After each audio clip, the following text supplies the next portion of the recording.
There is a version of success nobody talks about. The part where you finally become serious about your life, and suddenly, your life becomes harder. Not because you are doing something wrong, but because ambition has a price. The moment you decide that you want more, you also decide that you are willing to live through a period where what you have is no longer enough. But what you want has not arrived yet. That space is uncomfortable. You wake up early, but the result is still invisible. You work while other people are relaxing. You say no to things you once enjoyed. You watch people around you appear to move faster. You begin questioning yourself. And eventually, one thought starts getting louder than all the others. Maybe this isn't working. Maybe I am not capable of this. Maybe I should stop. And this is where something strange happens. A person can spend years dreaming about a different life, then abandon the dream during the exact period when their old life is beginning to disappear and the new one has not yet become visible. They call it failure. Sometimes, it is simply the cost of transition. But there is another side to this. Ambition can build you. It can also consume you. And if you don't understand the difference, you may spend years chasing a future that quietly destroys the person who was supposed to enjoy it. That is the part nobody puts on the vision board. We talk about ambition as if it were a fire. Light it. Feed it. Make it bigger.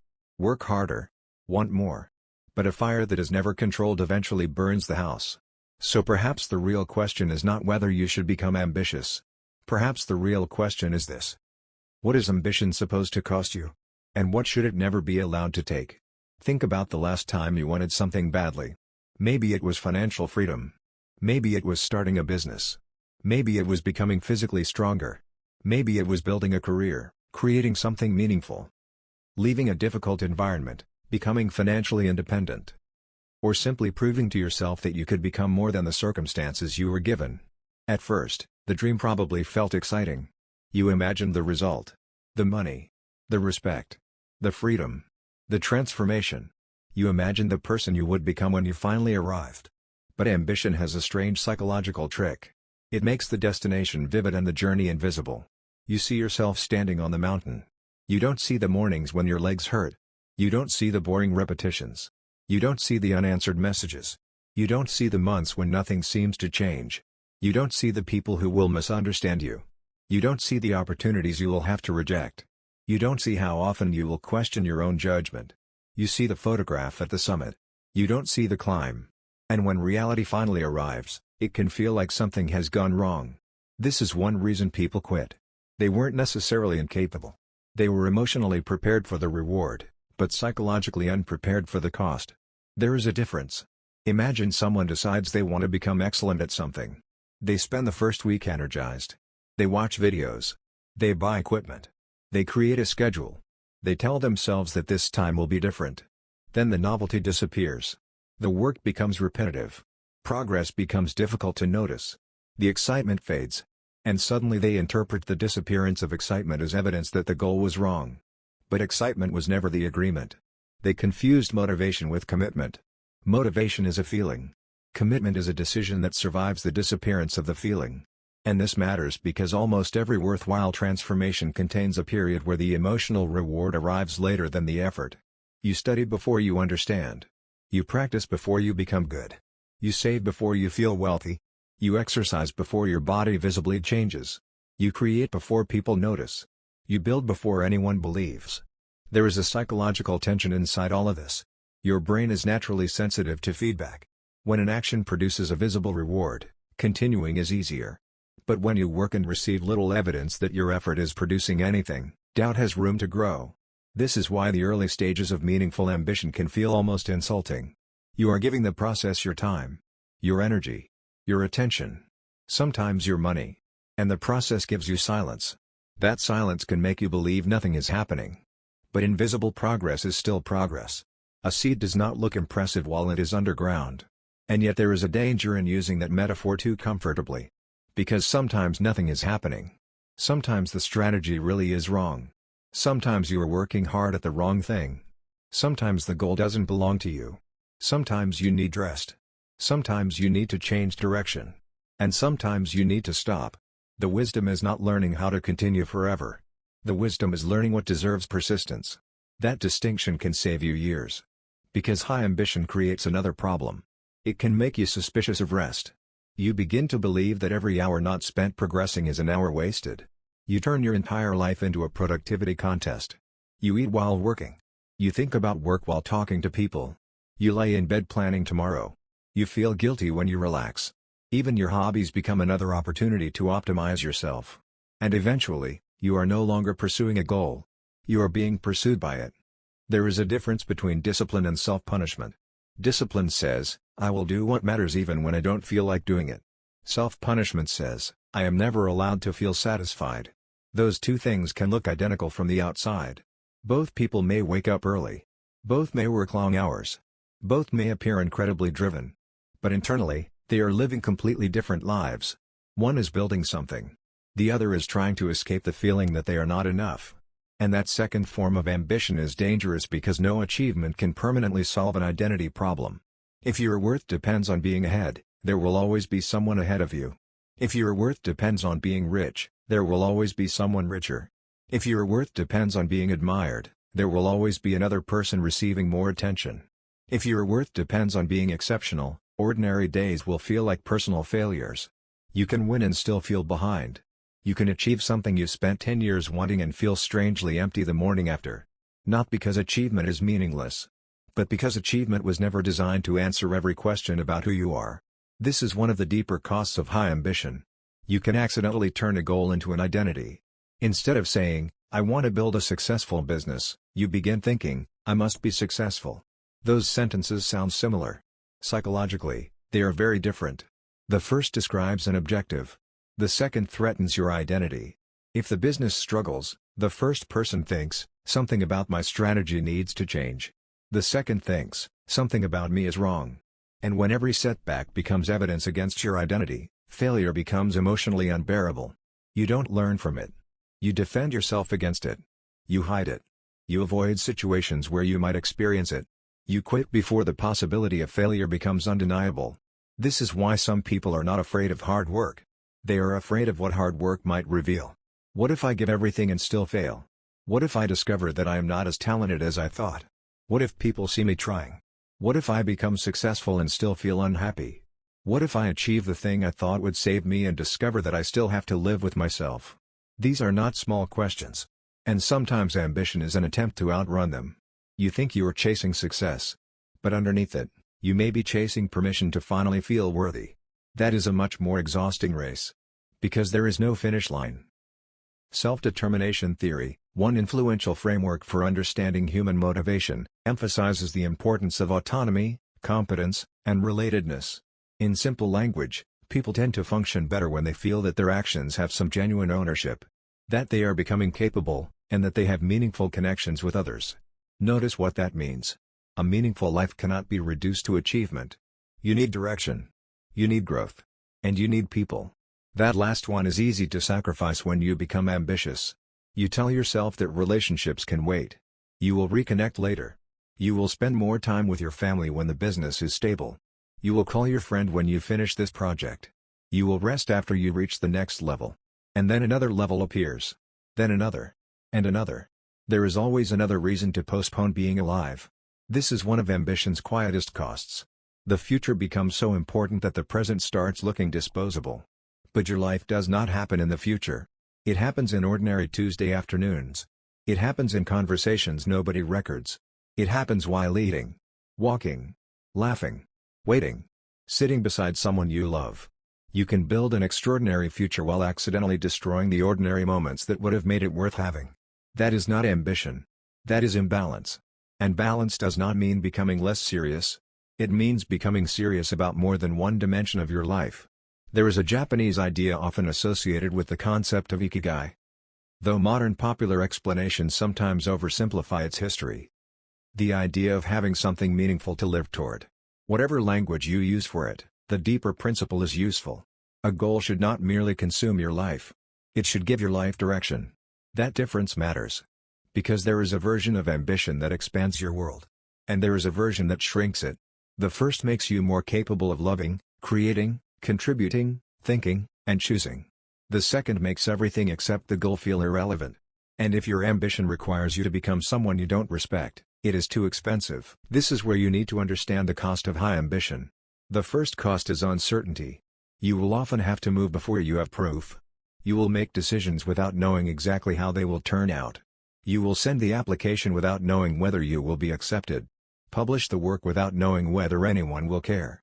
Start the business without knowing whether customers will come. Leave the familiar without knowing what replaces it. Ambition requires you to tolerate incomplete information. And uncertainty is exhausting because the human mind wants closure. It wants to know. Will this work? When will it happen? How much money will I make? Will people respect me?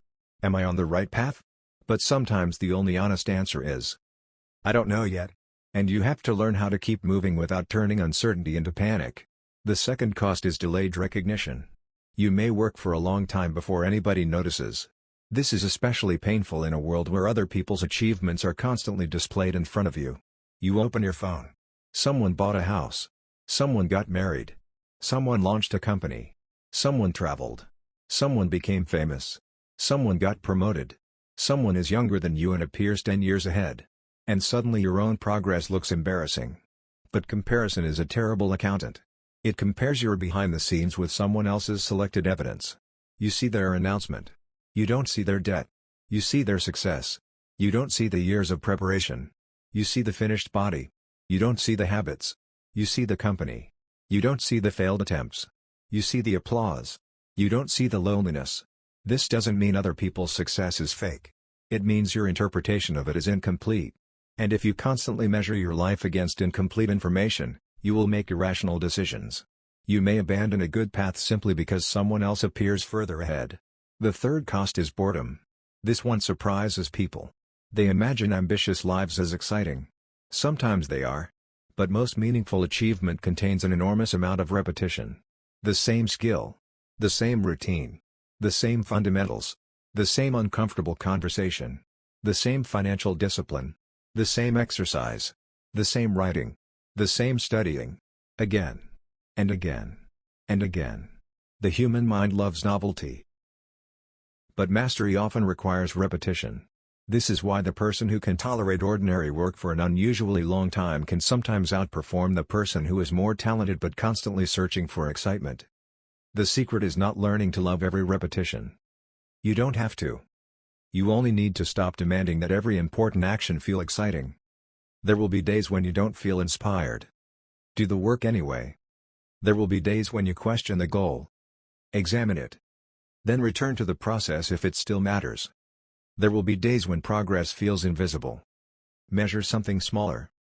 Because if your only measurement is the final outcome, you will spend most of the journey feeling unsuccessful. Instead, measure inputs you can control. Did I practice? Did I show up? Did I improve the process? Did I make the difficult call? Did I protect my attention? Did I keep the promise I made to myself? Those questions return your power to the present. The fourth cost is social misunderstanding. When you change your priorities, some people won't understand. Not always because they are bad people. Sometimes because your new direction makes them uncomfortable. Sometimes because they knew an older version of you. Sometimes because your ambition reminds them of something they stopped pursuing. Sometimes because your goals simply don't make sense to them. You have to become comfortable with not being universally understood. That does not mean becoming arrogant. It means learning the difference between criticism that improves you and criticism that merely asks you to remain familiar. If someone tells you your plan has a flaw, listen. If someone points out evidence you ignored, listen. If someone who knows you well says your ambition is damaging your health, relationships, or character, listen carefully. But if the only argument is, why are you trying so hard? Just be like everyone else, you don't have to obey it. Your life cannot be designed entirely around other people's comfort. Still, there is another danger. Ambitious people can become so determined to ignore doubters that they start ignoring everyone. That is not strength. Sometimes the person telling you to slow down is not trying to stop your dream. They are trying to keep you from destroying yourself. This is why ambition requires humility. You need enough confidence to continue. And enough humility to change. Enough courage to begin. And enough wisdom to stop when the price becomes unreasonable. Enough discipline to endure. And enough awareness to recognize when endurance has become stubbornness. This is where ancient wisdom becomes surprisingly relevant. The Stoics were deeply concerned with the distinction between what is within our control and what is not. That principle is often repeated as motivational advice, but its deeper meaning is more demanding.